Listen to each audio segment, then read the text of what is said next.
মৃত্যুই শেষ নয়। মৃত্যু কখনোই শেষ হতে পারে না। জীবন হল পথিক, আত্মা হল পথপ্রদর্শক। যখন ভ্রমণকারী ক্লান্ত হয়ে পড়ে, তখন গাইড ভ্রমণকারীকে একটি সংক্ষিপ্ত বা দীর্ঘ বিশ্রাম নিতে নির্দেশ দেয় এবং তারপরে ভ্রমণকারীর যাত্রা আবার শুরু হয়। সাধারণ জীবনে একজন অনাকাঙ্ক্ষিত মানুষ যখন অজ্ঞতার কাদায় ডুবে যায়, তখনই মৃত্যুর আসল জয়। আধ্যাত্মিক জীবনে একজন উচ্চাকাঙ্ক্ষী যখন উচ্চতর আলো, পরমানন্দ এবং শক্তির জন্য কাঁদেন না, তখন এটি তার মৃত্যুর জন্ম। অভ্যন্তরীণ জীবন থেকে আমরা কি শিখতে পারি? যে জীবন মৃত্যুর বিলুপ্তি কামনা করে। অভ্যন্তরীণ জীবন আমাদের বলে যে জীবন আত্মাগতভাবে মূল্যবান, সেই সময়টি ফলপ্রসূভাবে মূল্যবান। সময়ের আকাঙ্ক্ষা ছাড়া জীবন অর্থহীন। জীবনের আকাঙ্ক্ষা ছাড়া সময় অর্থহীন। আমাদের মন মৃত্যুর কথা ভাবে। আমাদের হৃদয় জীবনের কথা চিন্তা করে। আমাদের আত্মা অমরত্বের কথা ভাবে। মন ও মৃত্যুকে অতিক্রম করা যায়। হৃদয় এবং জীবন প্রসারিত করা যেতে পারে। আত্মা এবং অমরত্ব পূর্ণ হতে পারে। যখন মন এবং মৃত্যু অতিক্রম করা হয়, তখন মানুষের একটি নতুন বাড়ি হবে, আলো, বিয়ন্ডের আলো। যখন আত্মা এবং অমরত্ব পূর্ণ হয়, তখন মানুষের একটি নতুন লক্ষ্য থাকবে, আনন্দ, অতীন্দ্রিয় আনন্দ। আজ মানুষ মনে করে মৃত্যু একটি অনিবার্য প্রয়োজন। আগামীকাল মানুষ অনুভব করবে যে অমরত্ব একটি অস্পষ্ট বাস্তবতা। দুর্ভাগ্যবশত আমাদের মধ্যে অধিকাংশই মৃত্যু সম্পর্কে ভুল ধারণা লালন করি। আমরা মনে করি মৃত্যু কিছু অস্বাভাবিক, ধ্বংসাত্মক কিছু। কিন্তু আমাদের জানতে হবে এই মুহূর্তে মৃত্যু স্বাভাবিক এবং কিছুটা অনিবার্য। ভগবান শ্রীকৃষ্ণ অর্জুনকে বলেন, হে অর্জুন, জন্মের জন্য মৃত্যু নিশ্চিত এবং মৃতের জন্ম নিশ্চিত। অতএব যা অনিবার্য তা আপনার দুঃখের কারণ হওয়া উচিত নয়। চান্দোগ্য উপনিষদ আমাদেরকে তাৎপর্যপূর্ণ কিছু বলে, যখন মৃত্যুর সময় ঘনিয়ে আসে, তখন আমাদের কি করা উচিত। আমাদের তিনটি মহৎ চিন্তার আশ্রয় নেওয়া উচিত। আমরা অবিনশ্বর, আমরা কখনই নড়বড়ে হতে পারি না। আমরা জীবনের সারাংশ। মৃত্যুর সময় যখন আমাদের কাছে আসে, আমরা যদি মনে করি যে আমরা কখনই ধ্বংস হতে পারব না, কিছুই আমাদের নাড়া দিতে পারে না, এবং আমরাই জীবনের মূল, তাহলে দুঃখ কোথায়, ভয় কোথায়, মৃত্যু কোথায়? মৃত্যু নেই। শ্রীরামকৃষ্ণের সহধর্মিণী সারদা দেবী খুব তাৎপর্যপূর্ণ কিছু বলেছিলেন। একজন আধ্যাত্মিক মানুষ এবং একজন সাধারণ মানুষের মধ্যে পার্থক্য খুবই সহজ।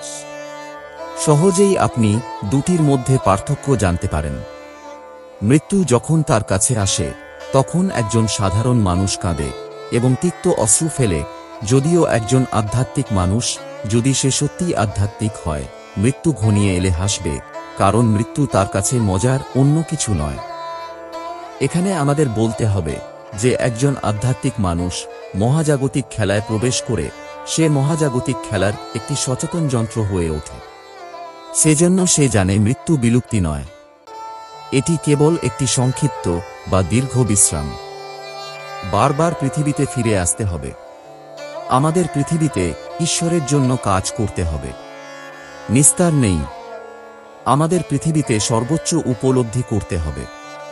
ঈশ্বর আমাদের আত্মার সম্ভাব্যতা এবং সম্ভাবনাকে নষ্ট করার অনুমতি দেবেন না।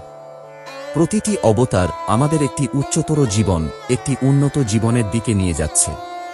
আমরা বিবর্তনের প্রক্রিয়ায় আছি। প্রতিটি অবতারই বিবর্তনের সিঁড়িতে একটি দণ্ড। মানুষ সচেতন ও অবচেতনভাবে এগিয়ে যাচ্ছে।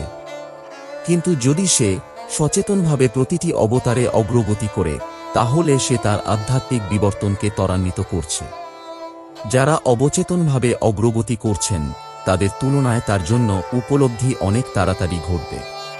আমরা জানি যে আমরা ক্ষণিক জীবন থেকে আমাদের যাত্রা শুরু করেছি এবং তারপর উদ্ভিদ জীবনে প্রবেশ করেছি। তারপর আমরা প্রাণীজগতে প্রবেশ করলাম। সেখান থেকে আমরা মানব জগতে এসেছি। কিন্তু এই শেষ নয়। আমাদের ঐশ্বরিক মানুষ হয়ে উঠতে হবে। যতক্ষণ না আমরা দৈবকৃত ও রূপান্তরিত না হই, ঈশ্বর আমাদের প্রতি সন্তুষ্ট হবেন না।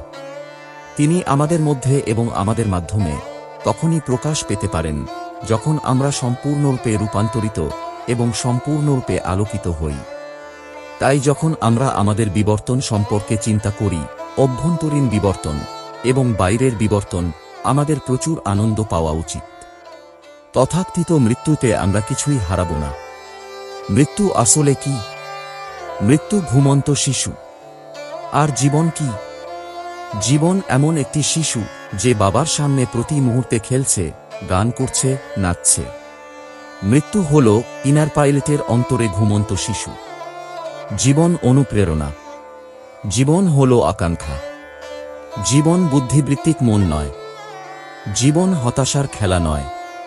না, জীবন পৃথিবীতে দেবত্বের বার্তা। জীবন হল পৃথিবীতে মানবতার ঈশ্বরত্ব পরিপূর্ণ করার জন্য ঈশ্বরের সচেতন চ্যানেল। এমন এক সময় আসবে যখন বিশ্রামের প্রয়োজন হবে না। একমাত্র জীবনই সর্বোচ্চ রাজত্ব করবে। এই জীবন একজন ব্যক্তির একচেটিয়া অধিকার নয় এবং হতে পারে না। প্রতিটি মানুষকেই এই জীবনের সাথে প্লাবিত হতে হবে নিরন্তর সীমা অতিক্রম করার জন্য, কারণ এখানে এই জীবনের ঐশ্বরিকভাবে ঈশ্বর নিজেকে প্রকাশ করবেন। এখানে পৃথিবীতে মৃত্যু এবং পুনর্জন্ম অনন্তকালের সমুদ্রযাত্রা।